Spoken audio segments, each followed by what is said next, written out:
बात करेंगे मेडिटेशन पे। मेडिटेशन क्या है?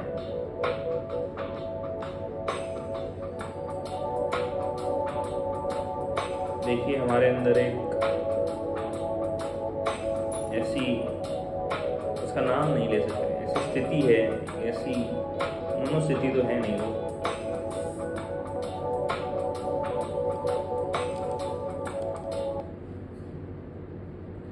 ऐसी मनोस्थिति है जिसे हम अवेयरनेस बोलते हैं, जिसे हम साक्षी भाव बोलते हैं। वो हमेशा बिना कोई चुनाव किए, बिना कोई लेबल लगाए, बिना कुछ जोड़े, बिना कुछ घटाए, हमें जो विटनेसिंग की जो पावर है वो दिखाती है, पूरी दुनिया को दिखाती है। आँखें जो इंद्रियां हैं, सेंसेस हैं, उनसे हमें संसार दिखता है, कुछ विजुअल इनपुट मिलता है। तो जो विजुअल इनपुट के पीछे जो है, जो उसे देख रहा है, उस विजुअल इनपुट को, जो ध्वनि, जो साउंड को सुन रहा है, उस विटनेस ही वही हमारा ट्रू सेल्फ है। और हमें ट्रू सेल्फ के साथ रहने के लिए बेसिकली विटनेस करना है, देखना है, समझना है, सुनना है। Cognitive power, hearing power, visual seeing power. तो इसको जो पावर करता है ना, जो इसको इग्नाइट करता है, जो हमें ज़िंदा होने का महसूस, हमें जो फीलिंग होता है जिंदा होना, वो इन सेंसेस के थ्रू ही होता है। What makes a dead man different from a live man? A live man is just senses and their working of senses. जो जान फूकता है इन इंद्रियों में, वही हम हैं, वो हमारा ट्रू सेल्फ है। तो उसको बस देखना नहीं है, वही बन जाओ। वो बन गए और फिर जो हो रहा है उसे बस, उन बीच में थॉट्स आते हैं, जो हमारा मन है, वो मन और इंद्रियां जुड़े हुए हैं। मन का इनपुट इंद्रियां हैं, मन को इंद्रियां इनपुट देती है और मन में बुद्धि भी आती है, तो उसको समझती है और हमें कुछ विचार देती है, जिन्हें हम समझ के सेटिस्फाइड हो जाते हैं कि हाँ, मैंने समझ लिया। तो इन सबको जो शक्ति देता है वो है साक्षी, विटनेस। तो विटनेस के साथ, अवेयरनेस के साथ बने रहना, बेसिकली अवेयर रहना ही हमारा कर्म है। यही उसका वही कर्म रहता है। ट्रू सेल्फ का यही काम है, बस देखते रहना। इसलिए बोल दे रहा हूँ क्योंकि विजुअली हम ज़्यादा अच्छे से समझ पाते हैं कि मैंने कुछ देखा। जैसे कि मैंने ग्लास, ये तांबे का या जो भी पीतल क्या है, ब्रास का ग्लास देखा। मैंने ये कांच का कछुआ देखा।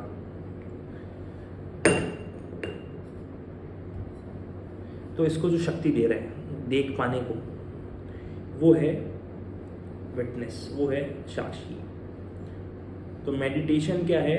उस विटनेस जैसा ही हो जाना।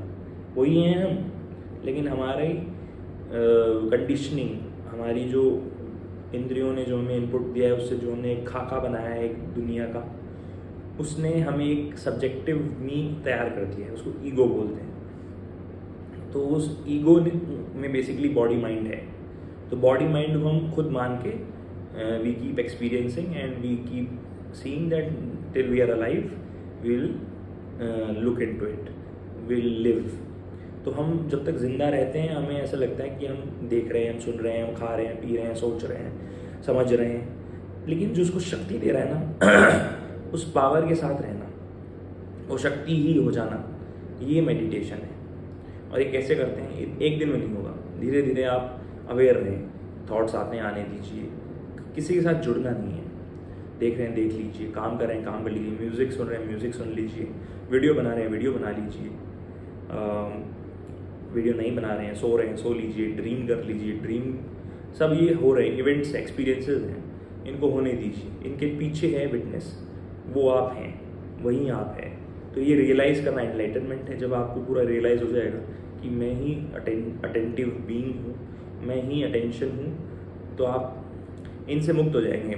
आइडेंटिटीज़ बन गई हमारे मन में कि मैं बॉडी हूँ, मैं मन हूँ। मन मतलब मन एक 4 चीज़ों से बनता है मन, ईगो, बुद्धि, मेमोरी एंड एक चीज़ और होती है मन, बेसिकली अलग से मन भी होता है एक। हाँ, विचार। तो विचार उठते हैं मन में, वो सेंसेस से जो इनपुट्स मिलते हैं उन पे काम करके वो विचार बनते हैं। उन विचारों को हम सच मान के फिर हमने उन विचारों से हमने घर बनाए, हमने सोसाइटीज़ बनाई, हमने देश बनाए, हमने बाउंड्रीज बनाई, हमने जो भी हम करते हैं वो इसी के वश है।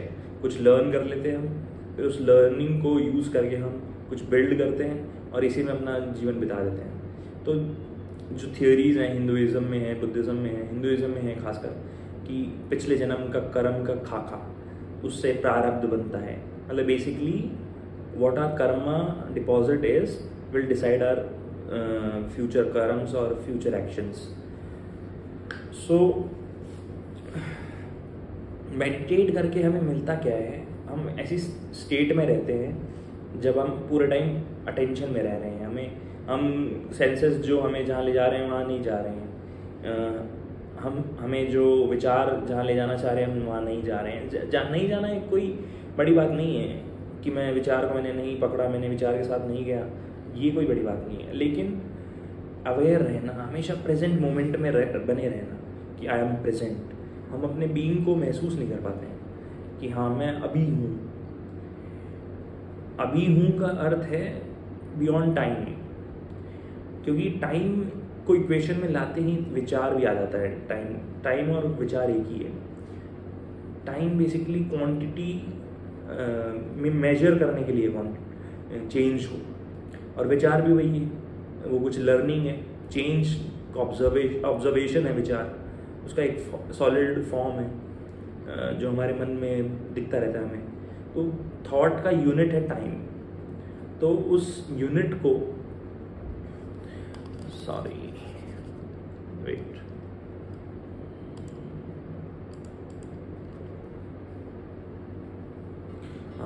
थॉट का यूनिट है टाइम।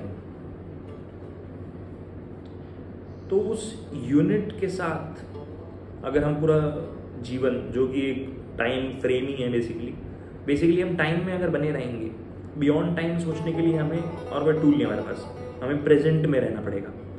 प्रेजेंट में रहने के लिए we have to be attentive, and attention भी हमें किसी थॉट पे नहीं करना है, हमें किसी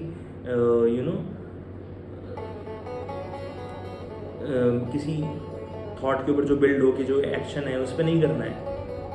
हमें अटेंटिव रहना है अटेंशन के लिए बस। We are beings who are attentive of their surroundings.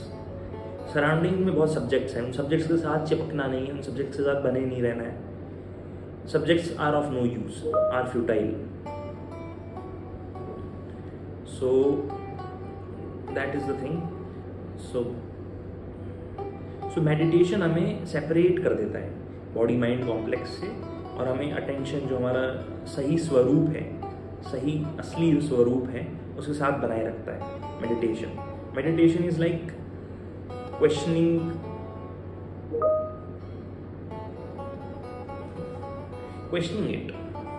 whatever it is, stopping it. So कुछ और ऐड करना नहीं है। मेडिटेशन है जो है उसको हटाना, और हटाने के लिए हमें कोई ब्रश लेके नहीं हटाना है। कबीर की जो चादर मैली हो जाती है, आपने सुना होगा, मेरी चादर मैली कर दी, राम की चादर मैली कर दी। इट्स बेसिकली मन and full of thoughts and विचार, और हम बस घिरे हुए हैं उनसे। और उसी सब्जेक्टिव प्लेग्राउंड में हम अपना टाइम जो हमने बिल्ड किया खुद, वो वेस्ट कर देते हैं। टाइम कुछ है नहीं। जब हम रियलाइज कर लेंगे कि टाइम कुछ है नहीं, तभी हम अटेंड कर पाएंगे, और अटेंड करना ही logically best way to live है। Because after death we will be attention only. So before death we were attention only. In between we had this roller coaster ride in which we chose families, in which we chose careers, in which we chose trips, travel, food, sex, what not. So it's doing is okay, but experience is of no value. at least for me, it's of no value. Because what is valuable is being attentive, and that too not by force. That would be an egoistic work. To be attentive without effort, effortlessly attentive रहना. That's the sole goal of meditation. And don't ask me how. You will get to know with time. Just I'm giving you a single method. Be present to your thoughts, be present to your actions, be present to your speech, be present to your work, and discard other thoughts. You will get the way, you will clear the passage, you will get there. So it can be music, it can be eyes closed, it can be mala jap, it can be naam jap, whatever makes you empty of thoughts. Basically it's thoughts only. The thoughts have solidified into the world. So to narrow down, to be attentive, that's the goal. Thank you everyone for watching that video.